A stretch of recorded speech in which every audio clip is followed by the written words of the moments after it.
آخری چند سوالات کے نحوست کا کنسیپٹ، یعنی ایک خاص دن کو منحوس سمجھنا، ایک خاص ڈیٹ کو منحوس سمجھنا، اس کی کوئی شریعت سے بھی دلیل ملتی کہ کچھ دن منحوس ہوتے ہیں؟ بالکل.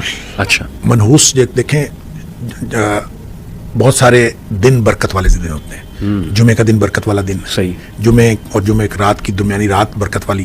پھر جمعے کے دن ایک ایسی گھڑی ہے صحیح جو برکت والی گھڑی ہے، اس میں دعائیں قبول ہوتی ہیں. پھر نبی کریم صلی اللہ علیہ وسلم نے فرمایا ہر رات میں ایک قبولیت کی گھڑی ہوتی ہے. پھر جو رات کا تیسرا پہر ہے، پچھلا حصہ، اس اللہ تعالیٰ آسمانی دنیا پہ آ جاتے ہیں. یہ مبارک گھڑی ہے.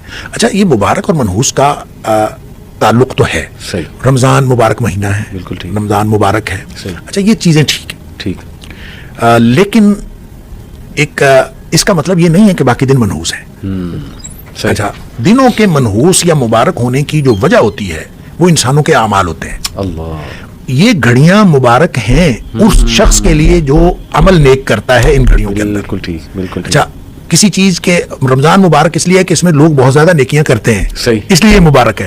لہٰذا مبارک اور منحوس کا جو تعلق ہے وہ انسان کے اعمال کے ساتھ ہے. مثال میں اس کی دیتا ہوں قرآن سے. جی، قرآن نے ان دنوں کو جو دن قوم عاد پر عذاب آیا، قرآن نے اس کو ایام الناحسات کہا ہے کہ وہ سارے منحوس دن تھے جن دنوں میں قوم عاد کے اوپر عذاب ہے. صحیح، منحوس دنوں میں عذاب ہے. اور ان کے اوپر پتہ ہے کب عذاب ہے، کہ کون سے دن میں عذاب ہے؟ قرآن نے خود بتایا ہے 7 لیال و 8 ایام حسوما، 7 راتیں اور 8 دن مسلسل.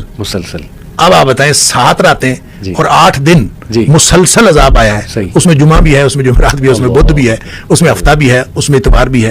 اس میں ساری دن منحوس ہو گئے. اللہ، اس لیے منحوس ہو گئے کہ ان کے کرتوت ایسے تھے، ان کے کرتوتوں کی وجہ سے ان کے اوپر عذاب آیا. ان کے لیے وہ منحوس ہو گئے. جو لوگ نیک عمل کریں گے ان کے لیے مبارک ہے. اس لیے مبارک، برکت اور نحوست کا کنسیپٹ بالکل شریعت کے اندر ہے، لیکن اس کا تعلق انسان کے عمل کے ساتھ.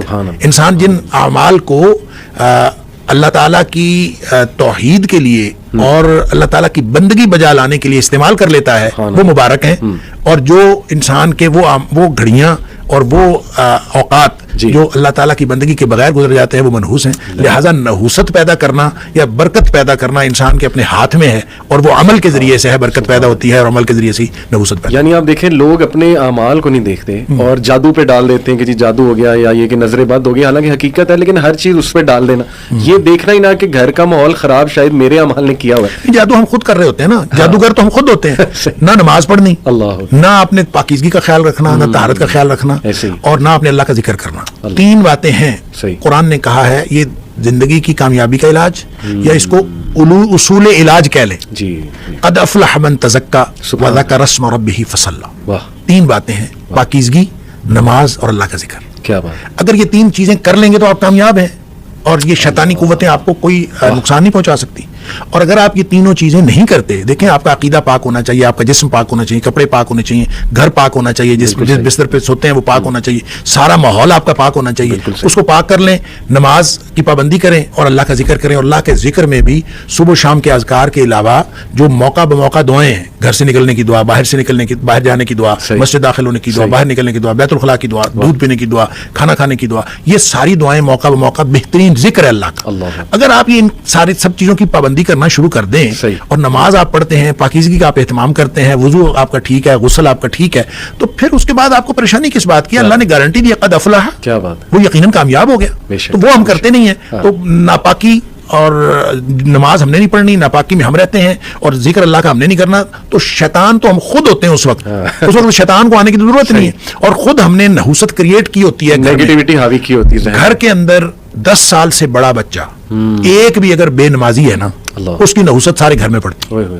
لہٰذا یہ ہو نہیں سکتا. وہ تھوڑی ہو سکتی ہے، زیادہ ہو سکتی ہے. تو وہ آپ نحوست خود پیدا کر رہے ہوتے ہیں. اور اس نحوست کو دیکھیں، 2 طرح کے لوگ ہیں جن کو شیاطین کچھ نہیں کہتے. ایک تو وہ جو شیاطین والے کام کر رہے ہیں، ان کو وہ کچھ نہیں کہتے. وہ کہتے ہیں یہ تو ہمارے نمائندے، تو وہ مزے سے زندگی گزار رہے ہیں. ایک وہ ہیں جن کا تحفظ اور پروٹیکشن بہت مضبوط ہے، جو گیپ نہیں دیتے، جو ذکر کے اندر، نماز کے اندر، پاکیزگی کے اندر کسی چیز میں گیپ نہیں دیتے. وہ ان کو بھی شیاطین کچھ نہیں کہہ سکتے. بالکل. جو ہمارے جیسے ہیں نا، کسی وقت نماز پڑھ لی، کسی وقت چھوڑ دی، کسی وقت پاکیزگی کا خیال کر لیا، کسی وقت ریلیکس ہو گئے. یہ جو گیپ دینے والے ہیں ان کو پھر شیاطین تنگ کرتے ہیں. اور پھر وہ آپ اس کو نحوست کہیں، آپ جو مرضی کہیں، وہ آپ کا اپنا کیا وہ عمل ہوتا ہے. بالکل ٹھیک.